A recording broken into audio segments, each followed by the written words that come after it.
Je vais vous situer en quelques mots pour les quelques personnes qui ne vous connaîtraient pas. Vous êtes né au Petit Pressigny, je le précise parce que c'est ce qui ouvre votre livre et on comprend l'importance de ces pages. Donc en Indre-et-Loire, à la campagne, votre père était philosophe. On connaît, donc c'était Jean Kahn de Certaines. Votre frère Jean-François Kahn est journaliste. Vous aviez un autre frère, le chimiste Olivier Kahn.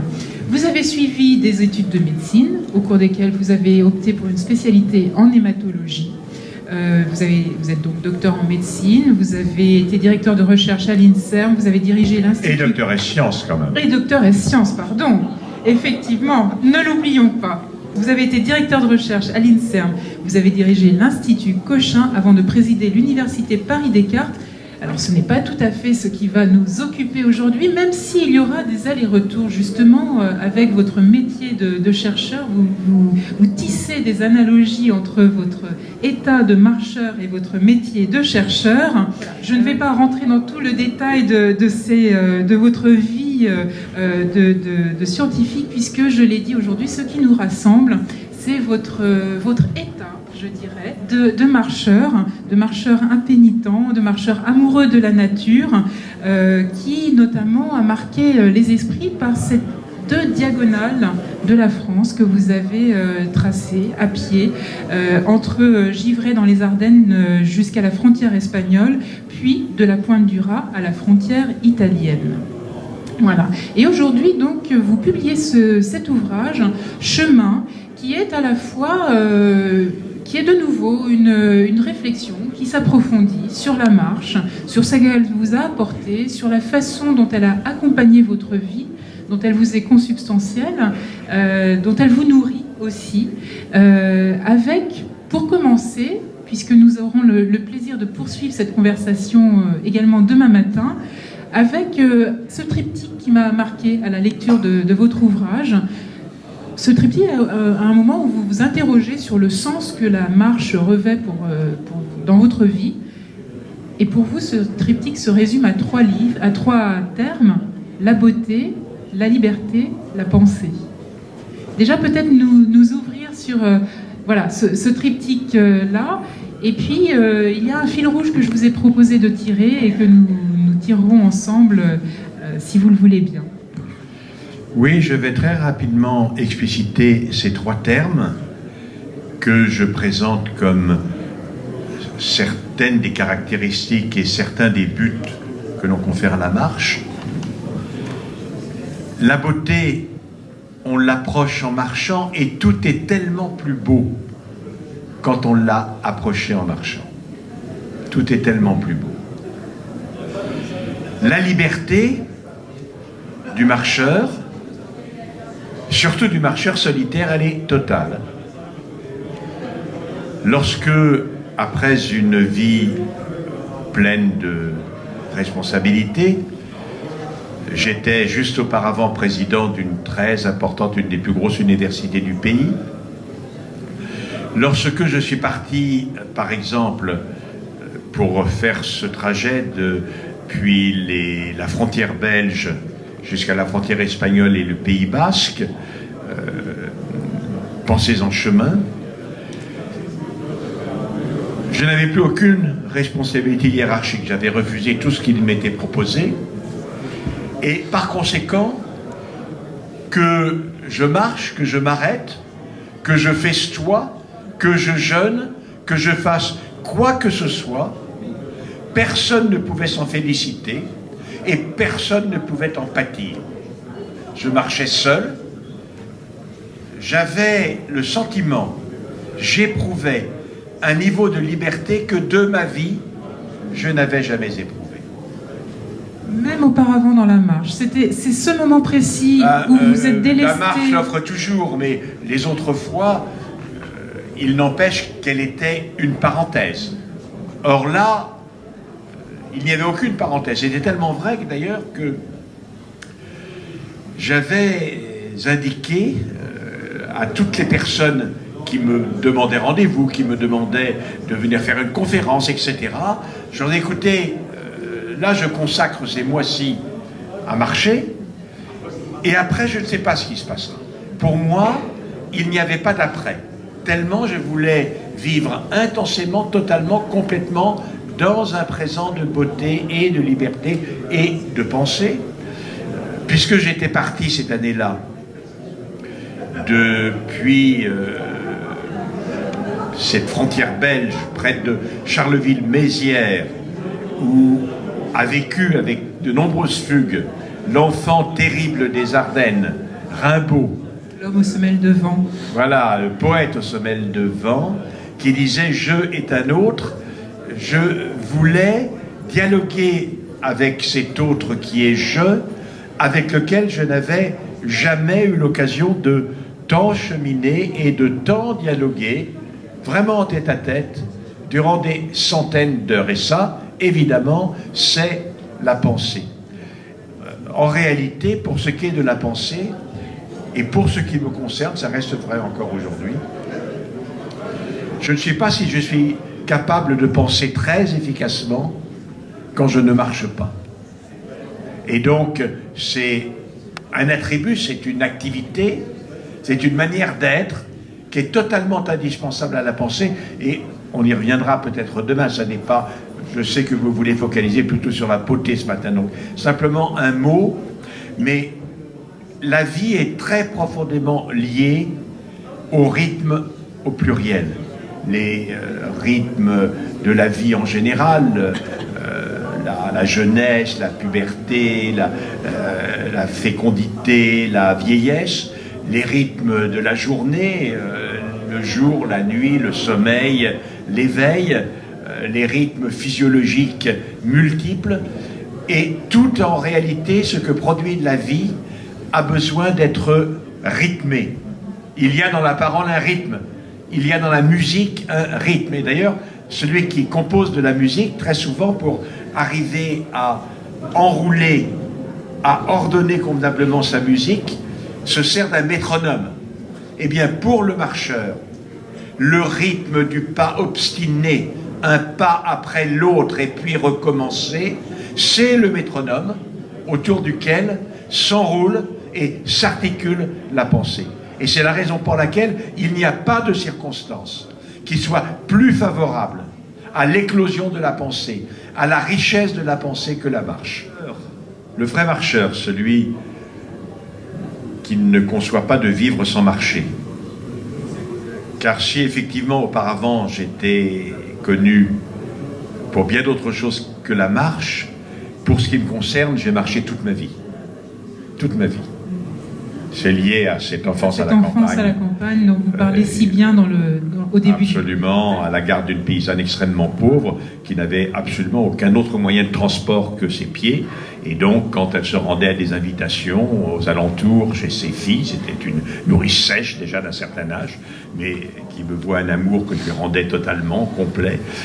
On y allait en marchant, et depuis ce moment-là, je n'ai vraiment jamais cessé. Donc, pour le marcheur, la beauté est ce dans quoi la marche est immergée.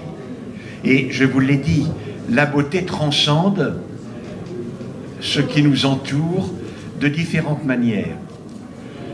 Je suis parisien, et quand je ne suis pas en vadrouille, je marche à Paris beaucoup. Et ce sont des itinéraires que je connais par cœur. Mais régulièrement, lorsque je les revois, lorsque je les arpente, et j'étais à un des endroits qui est un des plus beaux paysages urbains de Paris et du monde, qui est cette vue depuis la passerelle des Arts, avec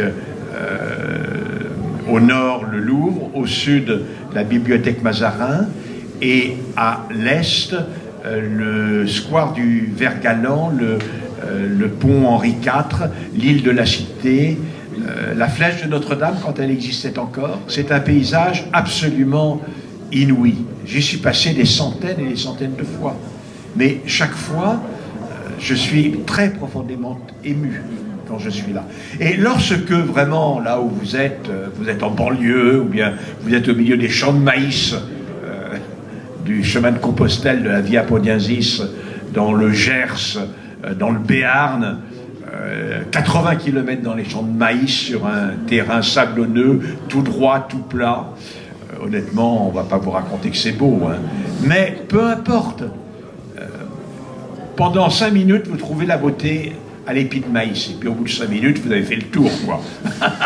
Réellement. Et vous avez encore 3 jours ou 2 jours à passer dans les champs de maïs. Et à ce moment-là, alors, il y a un écran qui s'interpose entre votre pensée et les champs de maïs. Et parce que vous marchez, des images belles sont projetées sur cet écran. Simplement, la marche arrive à évoquer la beauté au milieu de laquelle vous marchez, et elle sort de votre pensée, elle sort, ce sont les images mentales que vous projetez sur cet écran. La beauté n'est absolument pas un attribut de ce que l'on voit beau. La beauté est un attribut de celui qui le voit beau. La beauté est irradiée par le marcheur. Vous voyez, quand j'ai parlé de cet écran sur lequel sont projetées des images belles, c'est une manière d'illustrer ce que je viens de vous dire et de vous expliquer. Très bien. Alors effectivement, la marche, facteur de beauté. Cette beauté, vous l'interrogez aussi dans ses dimensions presque, je dirais presque douloureuses. Et ça, c'est une surprise. Il y a par exemple ce chapitre que vous intitulez « L'épreuve du sublime ». La beauté peut être liée à la douleur, peut-être aura-t-on le temps de dire un mot, mais quand je parle de l'épreuve du sublime, ça n'est pas à la douleur que je pense, ça n'est pas à la douleur que je fais allusion. Je fais allusion aux conséquences de l'excès du bonheur. On pleure de bonheur. La gamme de nos réactions est limitée, et que l'on va puiser dans cette gamme limitée de nos réactions, une réaction qui est d'habitude mobilisée pour la douleur et le chagrin, qui est le pleur. Moi, je pleure à chaudes larmes. Vous êtes si heureux que, en réalité, la seule inquiétude est à l'arrière-plan la certitude, la conscience que le moment ne sera pas éternel. La beauté, c'est aussi, il y a, vous l'évoquez aussi, au regard de personnes qui vous ont quitté, qui ont disparu. Il y a de très belles pages, très belles pages qui se déroulent au pied du Mont Blanc. Vous êtes avec votre père et vous partagez quelque chose d'intense. Alors, avec vous, en plus, le plaisir de l'initier, puisque vous connaissez le lieu mieux que lui, vous lui situez les monts, les différentes vallées. Voilà, là aussi, c'est le moment où le fils apprend au père, mais c'est surtout cette communion devant la beauté que vous retenez. Donc, dans le Mont Blanc, je viens d'y passer plusieurs mois, malade, en préventorium, dans un grand établissement à Chamonix qui monte vers le Brévent. J'ai lu tout Frison Roche face au Mont Blanc. J'ai vu l'endroit de l'accident. J'ai vu Georges qui a ramené les clients. Je connais, j'ai repéré les itinéraires dans les drues. J'ai bien regardé la Verte, les Grandes Jorasses. Et de fait, lorsque mon père vient me voir en juillet, je peux tout lui raconter. J'en suis très fier. Et c'est un moment important, de ces moments où un père reconnaît dans son fils un homme qui l'intéressera, et où un fils investit dans un homme la qualité d'un père qu'il aime et aimera, alors que ça n'était pas évident. Alors que mes rapports à mon père sont difficiles. Il a quitté ma mère quand j'avais 10 ans, mais nos relations sont difficiles, tendues. Et il y a là véritablement une découverte qui est fondamentale. La beauté, parfois, oui, dans ces cas-là, lorsqu'elle se mêle au souvenir, peut être douloureuse, mais ça n'est pas la beauté qui est douloureuse. C'est l'idée qu'elle peut n'être pas partagée. De la même manière, j'ai vécu un épisode amoureux qui est magnifique pour moi, qui est de ces amours que toute femme, tout homme aimerait vivre un jour dans sa vie, au sommet des montagnes, sur les plus hauts chemins. Et il m'arrive encore aujourd'hui, lorsque je suis en montagne, de penser à cette femme Voilà, je vais vous donner un exemple. Je suis ce jour-là en bas du Mont Carlite. Elle et moi, nous y avons planté notre tente. Et puis, comme nous arrivons en règle générale sur le coup des 16 heures, on a le temps de se promener, de trouver, et on est à 2300 mètres à peu près d'altitude.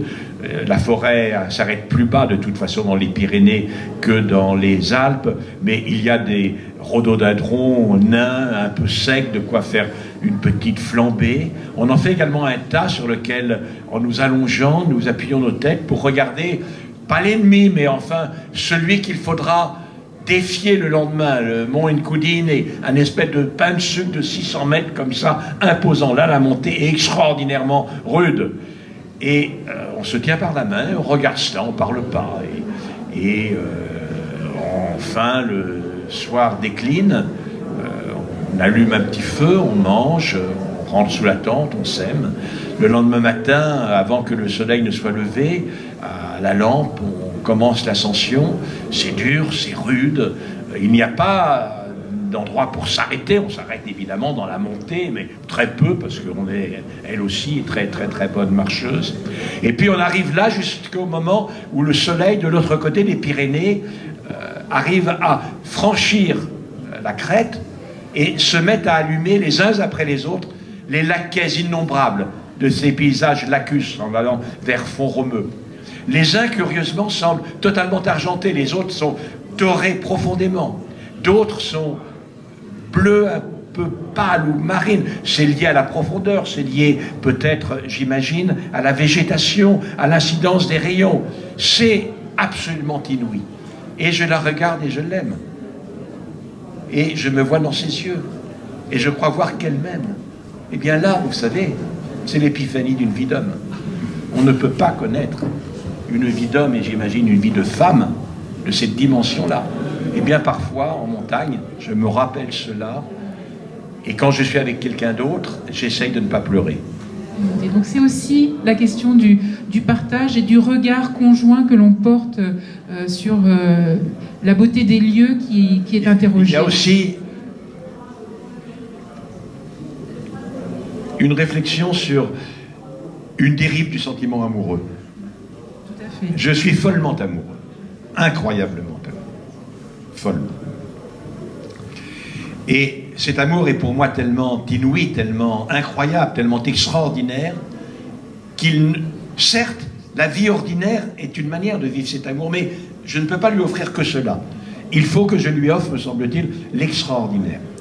Et en montagne, l'extraordinaire, comme elle est bonne marcheuse, sportive, l'extraordinaire est pour moi des marches de plus en plus engagées, de plus en plus difficiles, de plus en plus vertigineuses.